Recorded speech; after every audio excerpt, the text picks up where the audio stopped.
Cordial saludo. Bienvenidos de nuevo a este su espacio de temas y problemas literarios. Yo soy Sundiata Keita, escritor, actualmente representante por el subsector de escritores independientes dentro del Consejo de Literatura en el distrito de Medellín, así como miembro fundador del colectivo artístico Episteme Colombia y su anfitrión en este programa. En el día de hoy evidentemente no vamos a abordarlas a plenitud, debido a que con cada una de ellas se han hecho seminarios, cursos y todo lo demás. Pero vamos a hablar de tres obras en tres periodos históricos distintos que cambiaron la literatura, que revolucionaron el estilo, revolucionaron la técnica, revolucionaron las temáticas y que aún hoy sirven en mayor o menor medida como precedente, siendo una de ellas inclusive para algunos entendidos el principio y el fin de la literatura, opinión que no compartimos con todo respeto, por supuesto. Sin embargo, sustentada. Y también las otras dos han tenido influencia, una de ellas en videojuegos, películas y demás. Vamos a ver todas esas transmutaciones tan curiosas que han tenido. Pero por principio vamos a enunciar cuáles son y a hablar un poco sobre ellas y sus desarrollos posteriores, teniendo en cuenta que es una invitación a releerlas, leerlas si no las han leído aún, y que ustedes también aporten cuáles considerarían que merecen este título, por decirlo así, de un antes y un después, haber sido disruptiva frente a la literatura. Estamos hablando de La Divina Comedia de Dante Alighieri, datada de 1320, el Don Quijote de la Mancha, ¿cierto? De Cervantes Saavedra, que apareció de hecho en dos partes, una en 1605 y una en 1615, y de Ulises, que es este libro que tengo acá a la espalda, de James Joyce, de 1922. Entonces, iniciemos con la cronología. La primera sería La Divina Comedia de Dante Alighieri.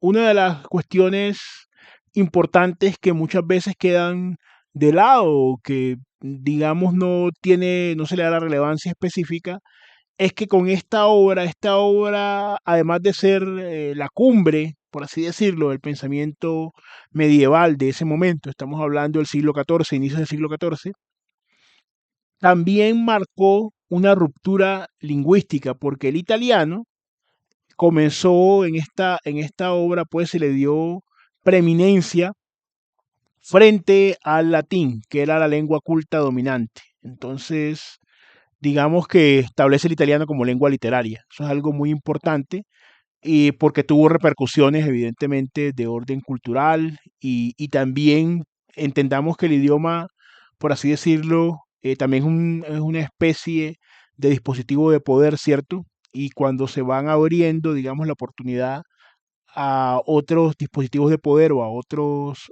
usos de otros idiomas de manera predominante, entonces es importante tener en cuenta eso. Ahora, no solamente, por supuesto, vamos a circunscribir a ello, también a nivel material, digamos que es una especie de suma, una especie de compilado, de fusión de aspectos muy importantes a nivel filosófico, a nivel teológico y a nivel literario.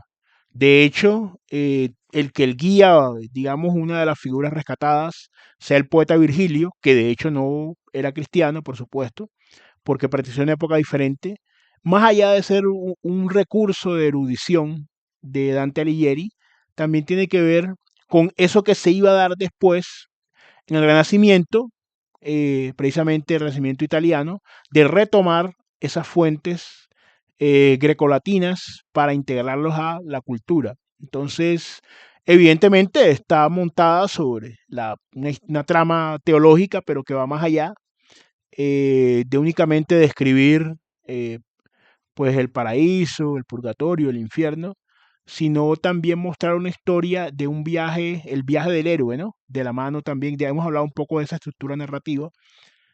Como les digo, de un solo capítulo, digamos, o de un solo aspecto, podríamos hacer una gran cantidad de reflexiones.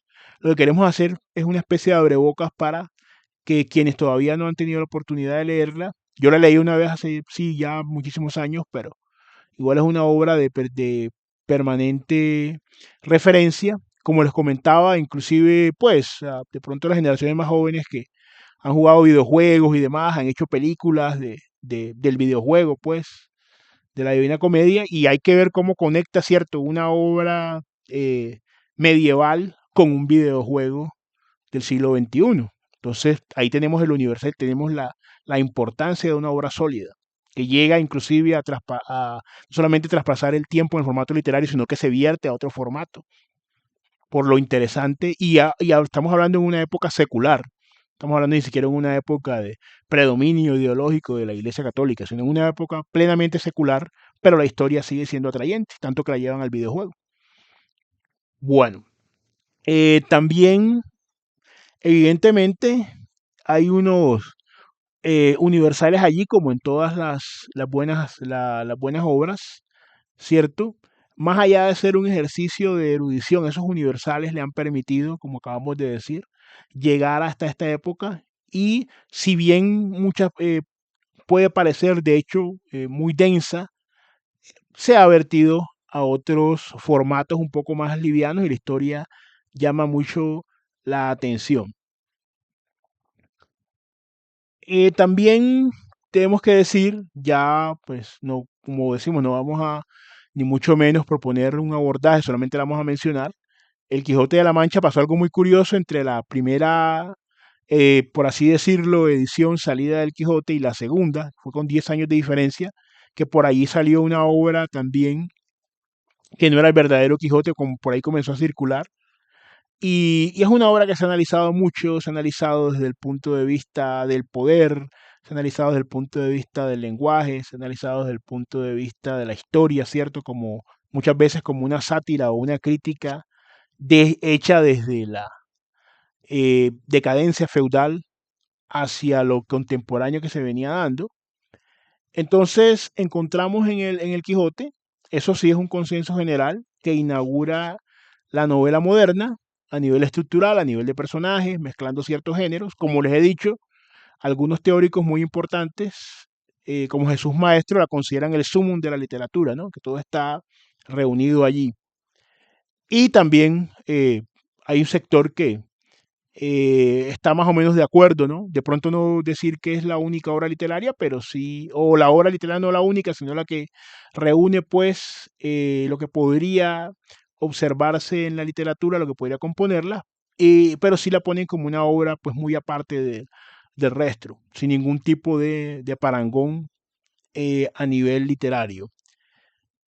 Conocemos la influencia que ha tenido escritores como Dostoyevsky, como Herman Melville, perdón, como Jorge Luis Borges y una gran cantidad de escritores. Explora muchos temas como el idealismo frente a la cruda realidad, ¿cierto? El Quijote y Sancho, ¿cierto? La fantasía, la locura frente a la racionalidad práctica, cerebro y el vientre, etcétera, etcétera. Y el tema de la locura es un tema muy importante de ver, ¿cierto? Porque es la locura la que posibilita el viaje del Quijote, ¿cierto? Conocemos ya las referencias que se han hecho inclusive de orden social a los molinos de viento, como una forma, digamos, de producción del momento y romper de pronto con eso, pues, como les digo, se ha hecho todo tipo de análisis, pero la locura como, es decir, eh, como patrimonio, el discurso como patrimonio, ¿cierto? De cierta clase dominante, como forma de poder, es cuestionado desde la locura. El loco puede cuestionar, ¿cierto? De alguna forma impunemente al sistema porque nadie lo toma en serio. O sea, un discurso marginal puede enfrentar a un discurso hegemónico. Sería una de las tantas lecturas que se pueden hacer, de hecho. De todas maneras, también ha sido ampliamente adaptada y se sigue leyendo mucho. Por ahí hay críticos y escritores que, pasando al extremo contrario, han querido denostar de la obra, han querido decir que no es una obra tan importante. Bueno, toda clase de situaciones, sin dar, eso sí, una mayor argumentación al respecto. Tenemos también, finalmente, otra obra que cambió desde el punto de vista formal desde el punto de vista de la temática, ¿cierto? Ciertos temas tabú, estamos hablando de principios del siglo XX, hablamos ya de Ulises. Fue realmente una obra que fue incisiva, ¿no? Trajo aparejada el monólogo interior y la técnica narrativa del flujo de la conciencia, eh, comprime, ¿cierto? De alguna forma y reinterpreta el viaje de Ulises, transcurre en un día, ¿cierto? Y tiene una gran cantidad de recursos. De hecho, Joyce la construyó. Joyce, que era un hombre, pues, digámoslo, un poco megalomaníaco, pero un hombre con una gran aptitud y una gran capacidad creativa. También la escribió como una especie de rompecabezas. Fue una intención expresa del autor. Esta edición que tengo yo ya tiene sus años, tiene más de 10 años. Y, sin embargo, ustedes la ven y pues, es un libro eh, bastante, un poco, pues, voluminoso. Había seleccionado un fragmento para leer, pues solamente un pequeño fragmento como para ver un poco en la parte formal y en la parte de la estructura y en la parte del lenguaje, cómo llega pues realmente a hacer un cambio y a apoyar mucho la literatura experimental. Bronce y hierro oyeron las herradura hierro, acero sonando, impertinent, nent, astillas sacando astillas de la dura uña del pulgar, astillas. Horrible, y el oro se sonrojó más.